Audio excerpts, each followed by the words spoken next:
You hear that ambulance outside? That ambulance is actually rushing you guys to the subscribe button. Today we're going to be talking about codependency. Now, codependency is a word that is thrown around in a lot of addiction circles, okay? Whenever you go to 12-step programs, one of the things that you'll see is there's abbreviations in these 12-step programs. Like there's AA, which is Alcoholics Anonymous. There's NA, which is Narcotics Anonymous. There is SLAW, which is not coleslaw, it's Sex and Love Addicts Anonymous. So when somebody's like, you want some slaw, make sure that it's the right slaw and it's the kind that comes at KFC. And then there is CODA, which is Codependence Anonymous. Now, I cannot fact check this for you, but apparently Bill W., who started the entire 12-step ethosphere, he taught that addiction is a disease. And what that does is it destigmatizes addiction for people. So you're no longer feeling shame about the fact that you have these impulsive problems. It's a disease, which also sounds ridiculous too. Like you could take that so far. You're like farting and just crapping all over people's furniture and you're like, sorry, I got a disease. It's like, no, you're a jerk. You know what? I'm gonna read Wikipedia's definition. In psychology, codependency is a theory that attempts to explain imbalanced relationships where one person enables another person's self-destructive behavior, such as addiction, poor mental health, immaturity, irresponsibility, or underachievement. An easy way to put that is, how many of you guys have parents or have family members or have friends to where one person is completely nuts and everyone's like, it's okay, you know? And it's like, Uncle Alfred is literally punching holes in the wall. It's like, yeah, I know, but he was also in the war. And I know, but it's like, we kind of paid for the walls and he came back from Vietnam and he gets scared sometimes. You know, like some people enable people's bad behavior. It goes on to say, definitions of codependency vary, but typically include high self-sacrifice, a focus on others' needs, suppression of one's own emotion, and attempts to control, fix other people's problems. Anxiety Land could be perceived as a very codependent show because I'm like, I gotta fix all of you guys. I'm your cult leader. People who self-identify as codependent exhibit low self-esteem, but it is unclear whether this is a cause or an effect of characteristics associated with codependency. Codependency is not limited to married, partnered, or romantic relationships, as co-workers, friends, and family members can be codependent as well. So, the first time I ever heard about codependency, it was from my college girlfriend. And I remember at the time she was like, I'm codependent. And I was like, what's that? This was before I was into self-help. And I was like, is that just some made up woman word? Like, is this like a woman's disease? And so anytime I would ever hear people talk about codependency for like a few years after, I'd be like, yeah, it's a white woman's disease. It's not real.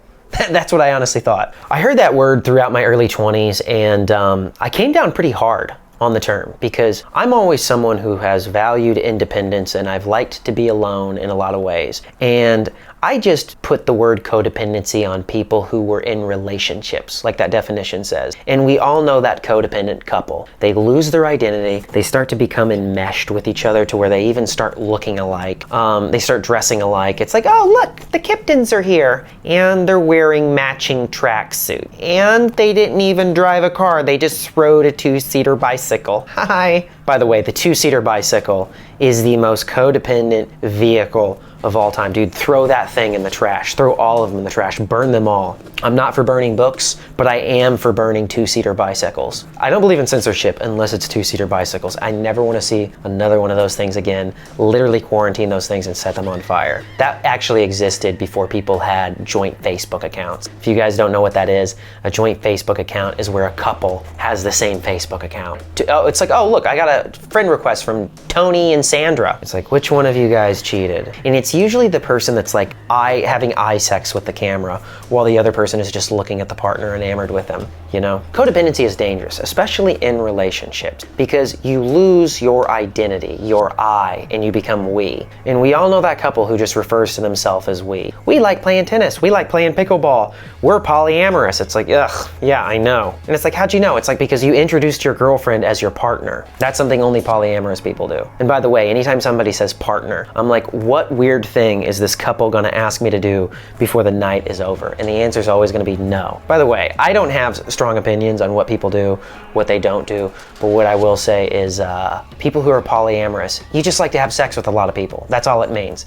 I like eating pumpkin pie. I don't need to say I'm a pumpkin-phile. It's not a thing, all right? You don't need to be like, we're polyamorous and have like a man bun and act all earthy like you're close to God. It's like, no, you just have sex with a lot of people. Sorry, got off on a little bit of a tangent. So codependency for me was something to where I was like, I'm not codependent because I know who I am and I don't get lost in relationships and I don't have to be in a relationship, so I'm not codependent, right? Well, here is where it starts to register to me that I have a problem. My girlfriend at the time was like, I think we're codependent. I was like, what? No, we're not. And she goes, can we just go check out a 12-step group? So we did, and then I started reading the characteristics at the 12-step that said people who are codependent are not always like having to be in relationships. They can just be super self-sacrificing and people pleasers. And I was like, well, that explains me to a T. And then I start going through the Rolodex of my childhood. And without sounding like a victim here, because, you know, I had good parents, I grew up well,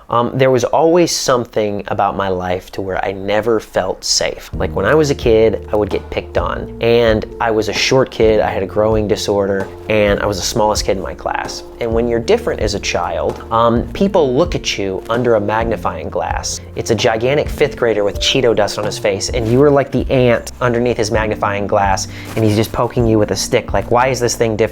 So the reason why that makes you codependent is because you start to go through the world thinking, okay, I have to please everybody and I have to be self-sacrificing. Because if people are not happy with what I am, that equals danger, Will Robinson. And so you go through your life tiptoeing, trying to be safe, trying to make sure everyone is happy. And you come to the end of your life and you're like, whoa, all I did was serve people, and not in the good way like at a soup kitchen. That's what I had to really look at myself. I was like, man, there's a lot of ways that I have acted like a pussy because I've wanted everyone to like me.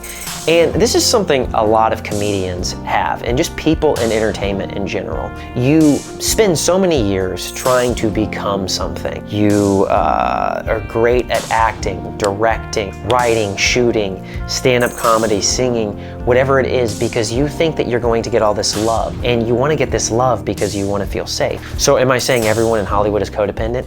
Yes, not really, but almost. And so codependency, it's a very, very, very broad term, but the way I describe it is it's self-sacrificing in a way that is not good, and it's usually motivated by. And the easiest way to get over this is you have to retrain your brain to be comfortable with not being liked. Now, there's actually a Bible verse. It's Luke 6:26, and Jesus says, woe to you when all men say good things about you, for so they said about the false prophet. So if everyone likes you and you're playing this people-pleasing game, this codependent thing, then you're not living out your true self. And what codependency is, it's kind of like a wet blanket over your true self, and you're tiptoeing around everyone else. And this can be in a relationship with your romantic partner. You're like, sure, honey, I don't mind to go to the Ozarks. It'll be a fun time. I'll love it. And you just say that because you don't want to upset your partner. Or maybe it's at the workplace to where you don't want to piss off your boss. It is this fear of letting someone down because for whatever reason in your subconscious mind, you think it's not safe to upset people and to let them down. Now, a lot of times codependency can drive you to do great things because you go out and you become a superhuman at a particular skill, so that way you can get this love and acceptance, but you can't stay there. Because ultimately what codependency is it's living your life for other people's approval. That's really my definition of it. And like I said, I know it seems like I'm kind of giving a lot of different examples, but it's really just it's not living out your truth. And I think more people feel this way than ever because social media has made us all so scared to speak our truth because everyone's your neighbor now. Everyone is within close proximity. And instead of what are they gonna think, you're now thinking, what is everyone gonna think? And that is no way to live. So guys, if you liked this video, leave a thumbs up, subscribe, help me boost the algorithm. And this program has been brought to you by Vesby. Vesby is a super app that you can download in the App Store. You can also get it on Android for all you Android users out there. And I am on that app, and you guys can connect with me at a closer, deeper level. And we are going to keep going. By the way, guys, make sure you check out my one-man show after you watch this. It's called Harvey and the Magic Box. It is on YouTube, and we'll see you in the next one. Bye-bye.